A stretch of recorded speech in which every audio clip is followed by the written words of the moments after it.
3 years, 3 months, 3 days in complete silence.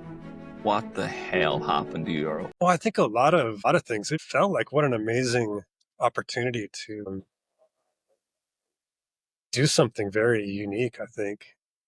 So we spend so much of our life, I think, searching externally, like going out, traveling the world or meeting people or taking new jobs or traveling around. And I had gone on a fairly deep spiritual dive where I've been studying a lot of Buddhism and a lot of yoga and doing meditation and all that and ran into a situation where I had an opportunity to do a 3-year retreat and to go inside instead of looking outside, looking inside. And it was an opportunity to put all of that study into, let's see, let's give it a go. Is it just talk? It's time to, it's time to walk the talk. And it was just felt like everything came together for me to do it. So, I jumped. It felt like the opportunity to go to the moon, like we can go to outer space. Like, would I do that? If it took a couple of years. I'd say yes, but like, what if I wanted to go to inner space, and go inside for 3 years? Yeah, I don't know, man. It was crazy enough to go do it.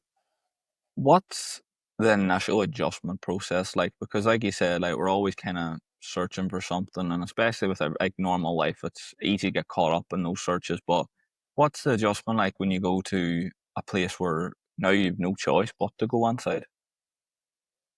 Yeah, the process was a long one. It was 7 years or 15 years of learning the practices and what I wanted to do. It was a long period of study before. So there was a big gradual transition into, doing smaller retreats to build up.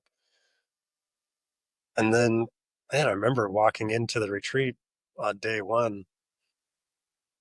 It was amazing. It had snowed in the desert, very, very rare. And so the desert's quiet. This was in Arizona. But when it snows, it's really quiet. And, walking through this gate and then hearing the gate swing shut behind us and silence starting and just being like, oh my God, what have I gotten myself into? So, when you did then have to start the silent part of the retreat, did your mind just start to race? Or did you go into a trance of overthinking, or could you settle into the peace quite quickly? First, it was so busy trying to get in a retreat, getting cabins built, getting everything squared away, saying goodbye. At first it was like, exhale, wow, time to breathe, time to relax for a second. Excuse me.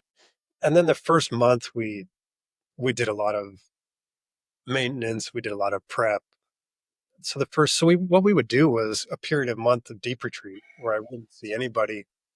I wouldn't leave the direct vicinity of my cabin. There was 39 of us in retreat.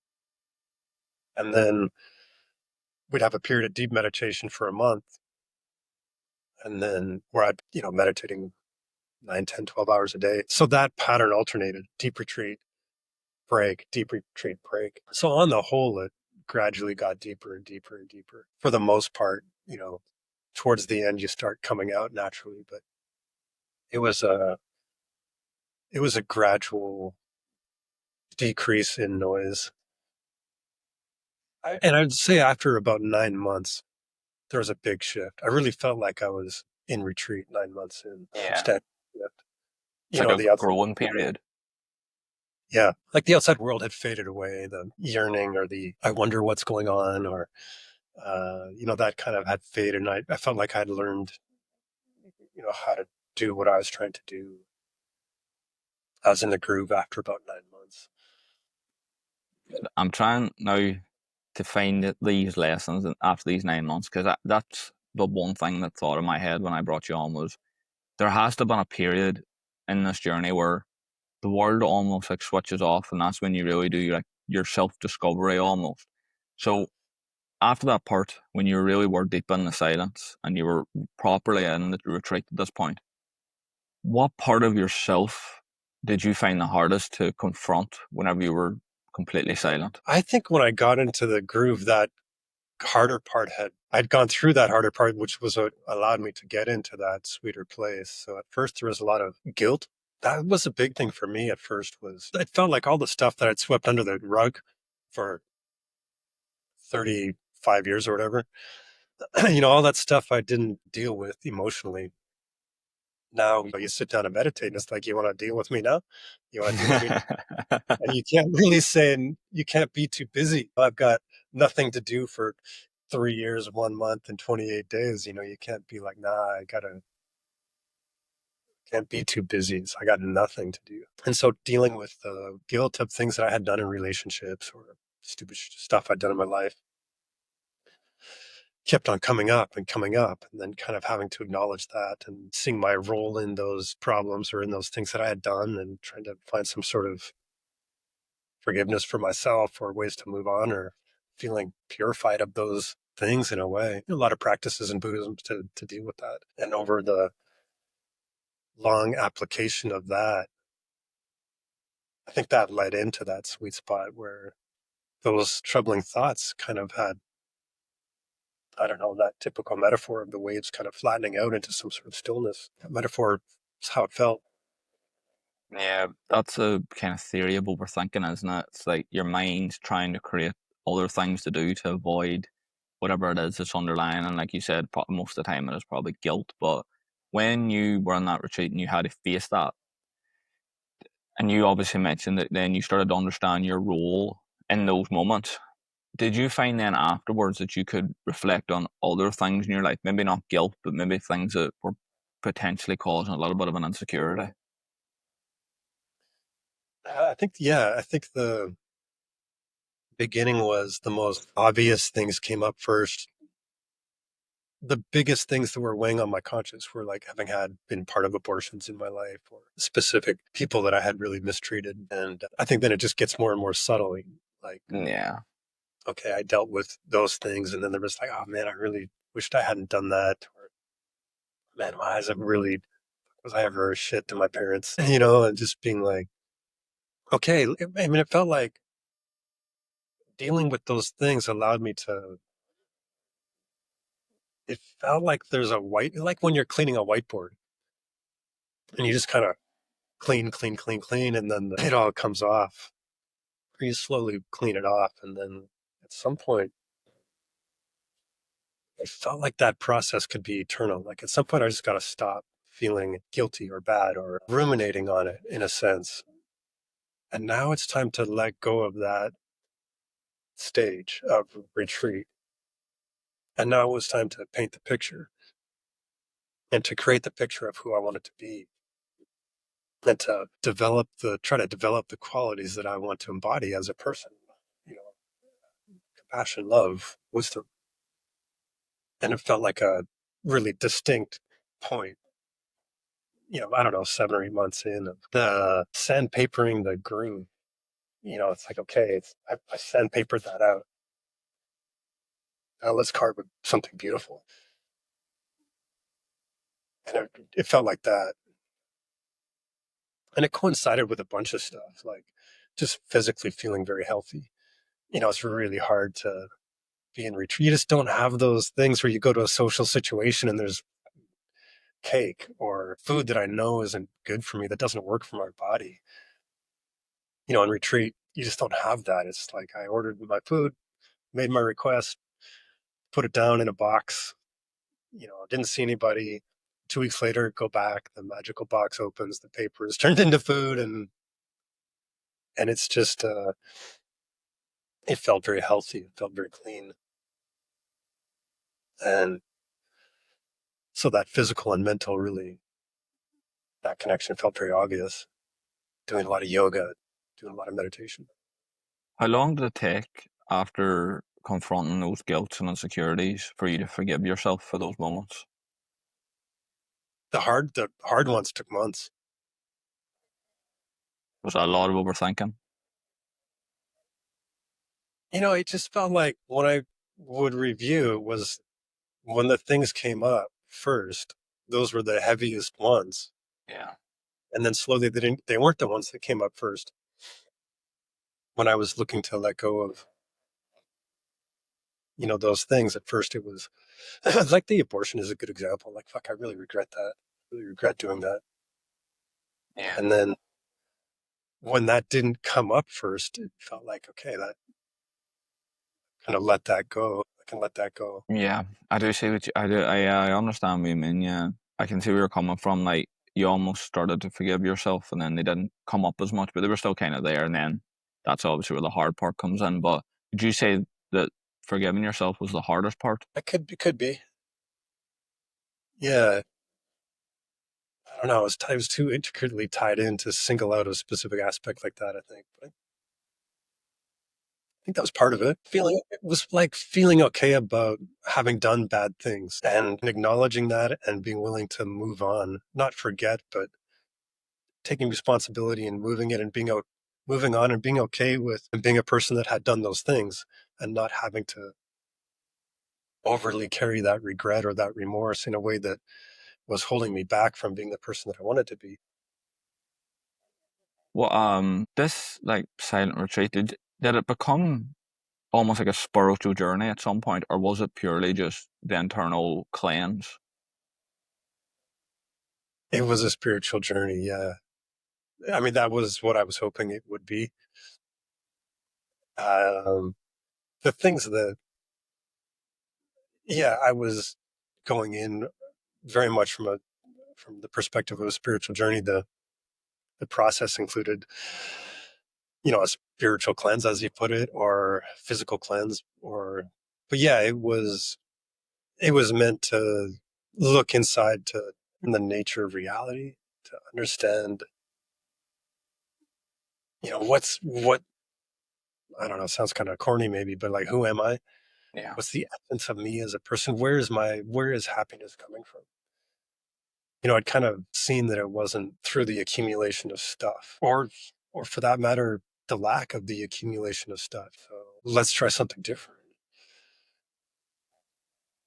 How much of wisdom is universal, or is it just kind of learning to tell your own ego to be quiet for a moment? I think it's both. For me, it was helpful to learn. There's a paradigm in Buddhism of listening. What is it called? Like you listen to the teachings, and then you think about them. You kind of contemplate them, discuss them, meditate on it a bit, and then if it makes sense, then try to integrate it into your life, try to embody it. And so for me, that was a good paradigm. Yeah, I didn't have a path. I didn't understand. Like life seemed kind of meaningless to me growing up. Like I didn't see what the point of life was. It didn't seem like that 50-week work here didn't seem like the answer. Running, it just seemed like a rat race, running the rat race until retiring and having the last 10 years of life. Like it just my outlook was a bit immature, but or maybe probably a lot immature, but I just didn't see it. I didn't see that being the meaning. So I had to have something that I was looking. I was like, well, what is the meaning? What's the purpose of all this? Those big questions as a teenager were on my. I was really into psychedelics at that time, and I think that furthered that quest in some interesting ways. Of what's the whole point? What are we doing here? What's the meaning of life? The age-old question. So, reflecting on that, do you think then wisdom is something you find, or is it something you strip away until there's nothing a little bit immature or idiotic left? I think it's both. I think it's letting go of some wrong views or some ideas that hold us back. Stripping those away, or tendencies or habits or desire for being led around by desire in ways that aren't always wholesome. So there's a stripping away of that. I think that there was, for me, a lot of philosophy was super helpful. Even like the, instructions on how to meditate, really, I had, the beginning of my studies, I just thought meditation, you sit down, shut up, close your eyes, there you go. And it just didn't work for me. So it took me a long time to find some good instruction. I think there's a huge lack of really good meditation instruction. So then learning, maybe it's was like learning that process of letting go, do we strip down and find that essence? It feels to me like we strip down and we find the thing that I've studied. That was my process. It was like, okay, I've studied enough. I understand what I'm trying to do. Now I'll go and try and do it. Yeah, I've had this. Sit down, shut up, find. I've had that thought for a while, and I said it in my 1 year Q&A special that there is a lot of people that they're searching for this wisdom, or they're doing these self improvement things, or they're on this journey of self discovery. But I do feel like a lot of it is letting go of those things that do always prop up in your mind. And Jeff Patterson was here last week talking about meditation, and he had this great thing. He said that even people that don't want to meditate, if you just meditate once for 20 minutes, you'll find exactly the first three things you need to let go of, because they will, as soon as you close your eyes, they will burn out like literally the sun. And like you mentioned it at the beginning, like, they were the first things that popped up. But I feel like that's then the problem that people have now, is the letting go, forgiving yourself. And you've said, that when you let go of stuff, you could then start to forgive yourself. What was the changing factor in actually being able to let those things go? Because that's really not easy. That's really tough, that one. Yeah, time. That's one answer that comes up. That's some. I wish there was a magical answer, but it was, and it's an ongoing process. Not like I don't. You know, Retreat was a great time to practice and have time to do those things outside of the normal kind of chaos of life or busyness of life or beauty of life. There's beauty in all of that, of course. But it was a nice test capsule. Was very fortunate to be able to do, where you don't have to worry about jobs or rent or bills or cooking. Well, cooking, but not shopping. Like there's just so much time and opportunity to really apply the practices. People slowly start to realize that everybody's got their own form of letting go. Kind of have to do it for yourself. Like you said, the retreat helped you massively. For someone else, that could be something different. But Yeah, I remember what I was going to say. It was, to me, the process of letting go was also about, what it felt like was part of the process, felt like recognizing, when trying to meditate, trying to do different compassion practices and practice to be open to my heart, more available to people, more loving towards people, more compassionate. So we would do this period of deep retreat where I really wouldn't see anybody for a month or 6 weeks, 8 weeks, 10 weeks. Really, 10, 12 hours of practice a day. And then we would take a break and we had the option to see the other people in retreat. And at first it was amazing to see someone after 10 weeks of not seeing anybody. I would still be in silence, but, um, writing notes, or, I learned sign language, and, uh, there's some communication that's necessary, but then to see like something bad would have happened, like somebody was sick or somebody left or some bad news would filter in. Someone was having a hard time, and it felt like the meditation process made their heart raw and open, like the suffering, you feel that suffering more available. Like New York's a good example. There's just people on the streets all over the place, huge drug addiction problems and homelessness, and it's very in your face. It's very hard to, and so kind of build up this wall to get through it, I think, and look the other way almost. And I felt like that process in retreat was taking down those bricks of that wall, and then to be able to try to hold that space of openness or forgiveness or open heartedness, compassion. And then to see that tendency to want to put the walls back up. Like, I don't want to feel this much. I don't want to feel that intensely.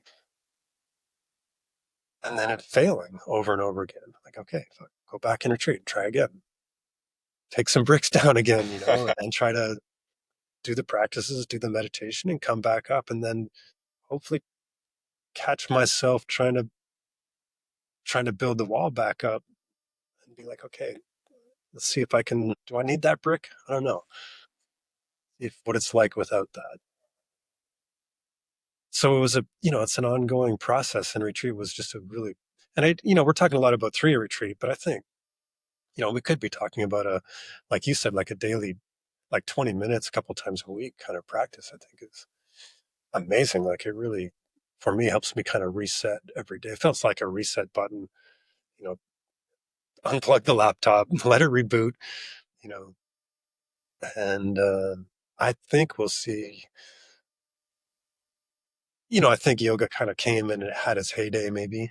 The yoga scene exploded and it slowly got integrated into a lot of different aspects of school or something like that. But I think meditation is definitely even much more so going to do that in the workplace, in the schools, in the healthcare system.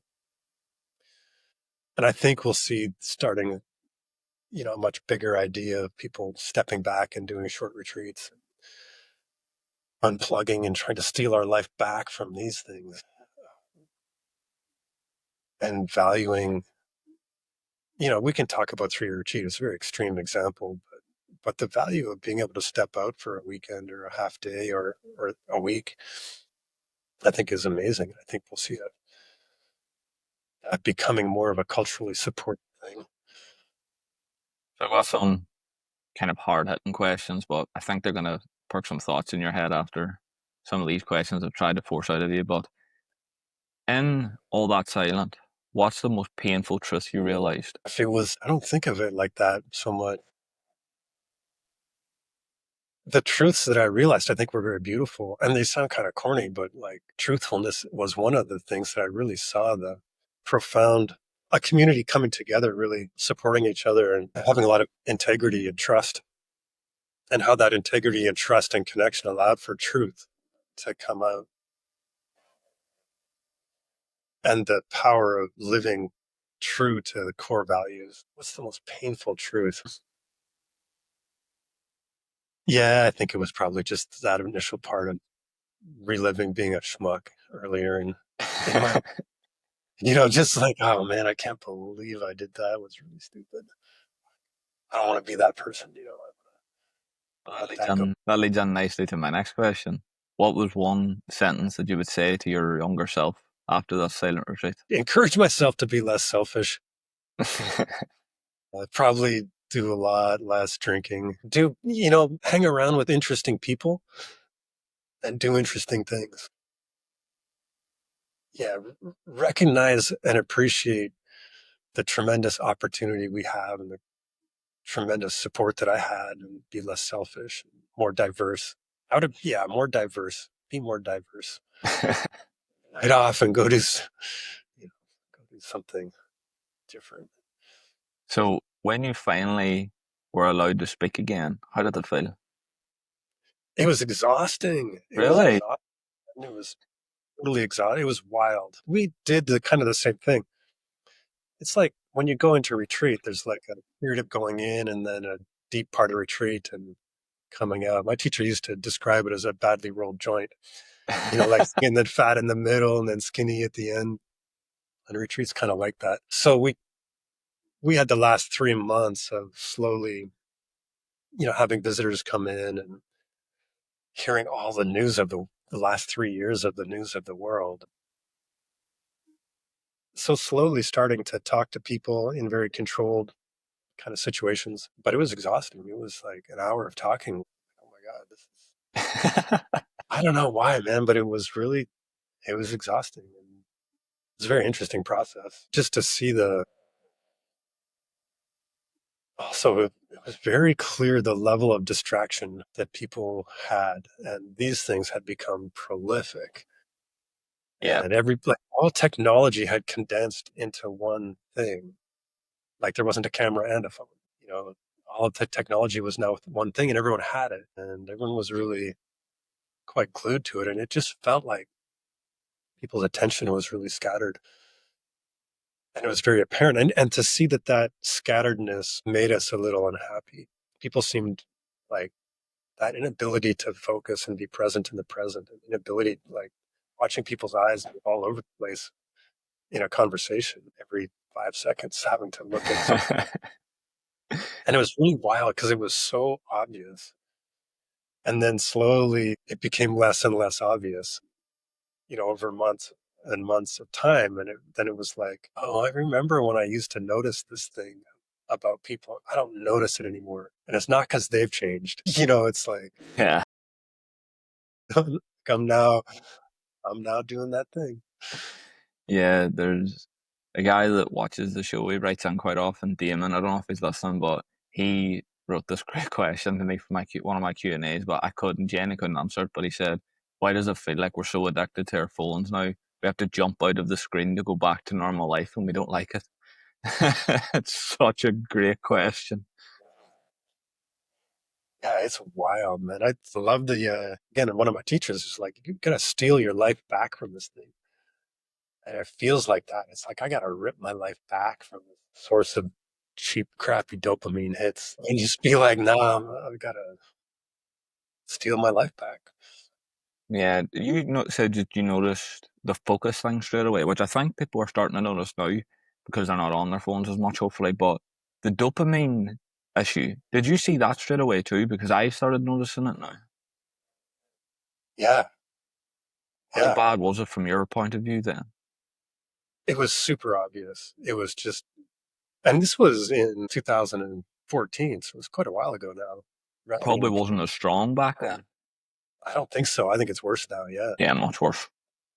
And certainly, yeah, I do work with youth, and we used to do these retreats where we would, take their phone for the week, and it was interesting actually. The first couple of years, oh my God, just the fights over it, and it was, I don't know, 4 years later, some of the kids would come back and they'd be like, "Here's my phone, take it from me." Yeah, I'm looking forward to getting away from it now. So even that was some realization after having that experience a couple times of like, oh wow, I'm actually pretty happy not having my phone for 4 or 5 days. So Well, yeah, it was super obvious. using that and using what you said about, taking it off some of your students and stuff, do you think that we could maybe make better headway with those issues that we spoke about, letting go and forgiving yourself, if we limited maybe just even an hour a day with zero phone, just being by ourselves? I think it'd be an interesting experiment. Same. But for me, it's clear, super clear for me, just the level of addiction and the struggle.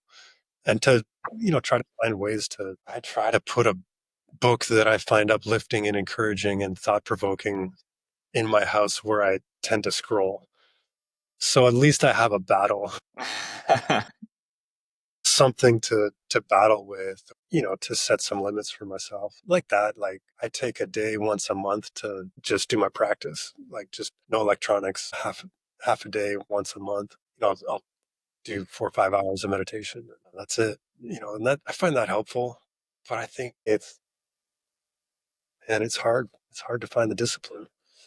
It is. So I've got one last question. I'm going to need all knowledge I've gained in these last few years. If everyone on Earth was required to do a silent retreat for even just a week, how much would the world change?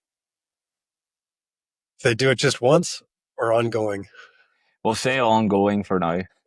I think once a year would be really cool. Like to try for people to try to, but here I'm avoiding your question, but Don't worry. to have like a simple meditation practice that's consistent. Simple meaning, whatever, it could be 3 times a week, 20 minutes, whatever we think is appropriate or doable, and then try to be disciplined about that. And to have that constant kind of practice, to just go into retreat without having a daily, weekly practice, not as effective. But when we can have that daily practice, then do a retreat once a year. And I was just reading some science about it, to have the real positive brain changes, neurological brain changes. So we can see a short-term effect. So like when you say, if we all did a retreat, how would the world be? It'd be good for a little bit, and then we'd go back to our habits. So it's that what the science was saying was we can make long-lasting changes in our neurobiology, but it has to be from long-term practice. And then I think from my own experience, I feel much more at peace, much more value humanity, kindness, compassion, and just having practices to try to live those core values. Like I'm not claiming to be great at it, but I do try. I do have a establish with my core values and try to live them, and meditation to try helps me have the awareness to try to live that. Right, Earl, this is your time to plug yourself. So, where can people find you? What have you got out now? And what have you got coming up? Cool. I teach for an organization called the Yoga Studies Institute, and we create retreats, lead retreats. I do a lot of help mentoring people how to get in retreat, lead a meditation with them. So Yoga Studies Institute. And then another organization is called Three Jewels, threejewels.org. It's a meditation center in New York City. Really great organization. They've got daily meditation and yoga classes. I teach there twice a week, specifically a meditation about training the mind in single point of concentration, developing that capacity of the mind and understanding the process and the roadmap. Kind of like I said, I thought meditation, you just sit down and shut up and progress would happen. And it just wasn't my reality. So to understand the roadmap and the problems and the techniques and the solutions to those problems, that's what I'm really into teaching right now. And that's where you can find me.